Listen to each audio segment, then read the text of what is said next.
My dear friends, welcome back to KS educational. और मैं सुप्रवीण आप लोगों के साथ आईबीपीएस क्लर्क के एग्ज़ाम के बारे में थोड़ा डिस्कस करने वाला हूं।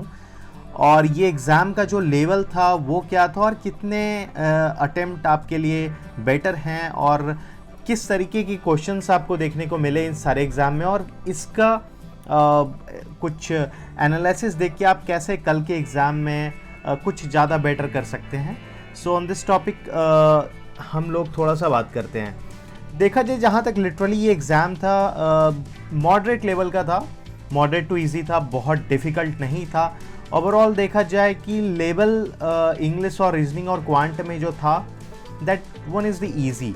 और जहाँ तक मैंने देखा कि इस एग्ज़ाम के हर एक सेक्शन का जो कुछ अटेम्प्ट होना चाहिए वो लगभग मैं एग्जाम्पल लेके आपको बता देता हूँ कि इंग्लिश, रीजनिंग और क्वांट में किस तरीके से होने चाहिए थे।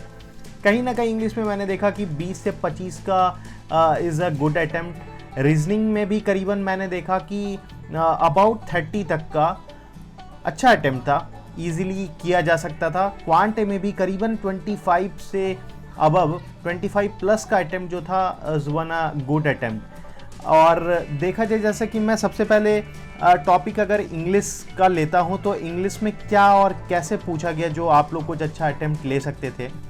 इंग्लिश में देखिए जो एग्ज़ाम में देखा गया रीडिंग कंप्रीहेंशन था वो करीबन आपका 7 से 8 नंबर का कुछ रीडिंग कंप्रीहेंशन था। That one is the not in a tough section, but एक कुछ ऐसे सिंगल ब्लैंक्स टाइप का भी क्वेश्चंस पूछा जा रहा था इसमें, वो भी करीबन 4 से 5 नंबर का था।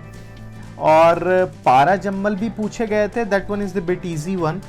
कुछ फ्रेज रिप्लेसमेंट पूछे गए थे और कुछ करेक्ट सेंटेंसेस का कम्बिनेशन था। तो मिला जुला करके जो अटेम्प्ट इंग्लिश का था वो ऑन एंड अराउंड 20 से 25 का था।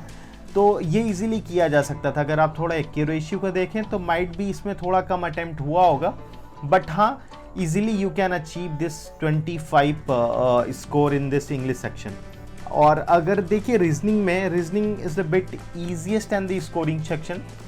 अगर आप थोड़ा सा रीजनिंग के पजल को इजीली क्रैक किए हैं तो फिर 30 आसानी से किया जा सकता है। जहाँ तक देखिए रीजनिंग में ना कुछ पजल वाले सेक्शन थे जो कि इजीली बन जा रहा था, ऐसा कोई टिपिकल या फंसाने वाला आपको पजल नहीं देखने को मिला।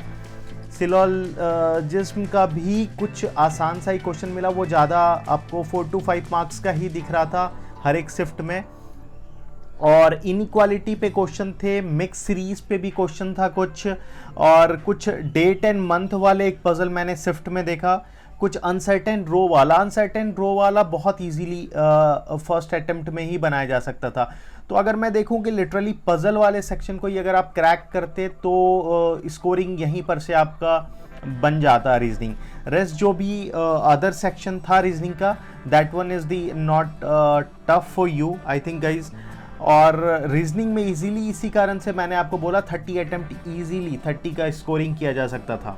Coming on the topic of quant में कुछ ऐसा नहीं था कि नहीं बनता, बट आपको ऐसा है कि थोड़ा सा अगर आपका प्रैक्टिस काफ़ी अच्छा है तो इजीली आप 25 प्लस स्कोर कर सकते थे। हालांकि मैंने ये भी देखा कि 30 क्वांट में अटेम्प्ट और 30 एक्यूरेसी के साथ अटेम्प्ट भी लिया गया है। क्वांट में कुछ ज़्यादा ऐसा नहीं था क्योंकि सिंप्लीफिकेशन अरिथमेटिक सेक्शन ही मैंने देखा करीबन 10 के आसपास का क्वेश्चन आपको हर एक शिफ्ट में देखने को मिला, और 10 to 15 अरिथमेटिक पोर्शन और सिंप्लीफिकेशन को मिला के देखने को मिल रहा था। ठीक है, और कुछ सीरीज में जो क्वेश्चन थे वो 5 इजीली बन रहा था आपका, ऐसा कोई टफ नहीं था। एक क्वेश्चन हर एक शिफ्ट में थोड़ा टफ देखने को मिला था। और जिसमें कि डीआई वाला सेक्शन जो था वो ऐसा नहीं कि बहुत ज़्यादा टफ था, बट हाँ ये 5 नंबर का क्वेश्चन इसको भी बनाया जा सकता था। तो अर्ध आप अगर वर्डिंग्स वाले में जाते हैं तो माइट भी अगर उसमें आप लूज़ किए होंगे थोड़ा बहुत तो ठीक है, बट सिंप्लीफिकेशन, नंबर सीरीज और डीआई ये 3 पोर्शन अगर आप देखें तो 25 तो इजीली अटेम्प्ट होना चाहिए था गाइज। और जहाँ तक मैंने देखा कि ओवरऑल अटेम्प्ट की बात है तो 75 plus is a good attempt.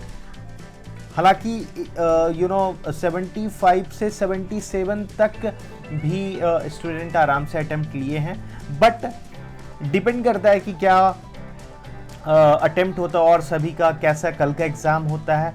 तो देखिए कल वाले एग्ज़ाम में भी ये तो मान के आपको चलना है कि ऐसा कुछ ज़्यादा पैटर्न चेंज नहीं होगा, बट हाँ पैटर्न सेम ही रहेगा और इसी पैटर्न के अकॉर्डिंग ही सारे एग्ज़ाम सारे शिफ्ट में कल वाले एग्ज़ाम होने वाले हैं। तो ट्राई कीजिए कि कैसे इसमें स्कोर आपका थोड़ा ज़्यादा हो पाए, एंड आई थिंक सो कि वो भी स्कोर आपका इजीली किया जा सकता है। So good luck and all the best for tomorrow examination, and let it be कि क्या अटेम्प्ट होता है और किस तरीके के स्कोर निकल के आते हैं और कितना मैक्सिमम नंबर ऑफ अटेम्प्ट आप ले सकते हैं, ट्राई कीजिए उसके लिए, राइट। So thank you.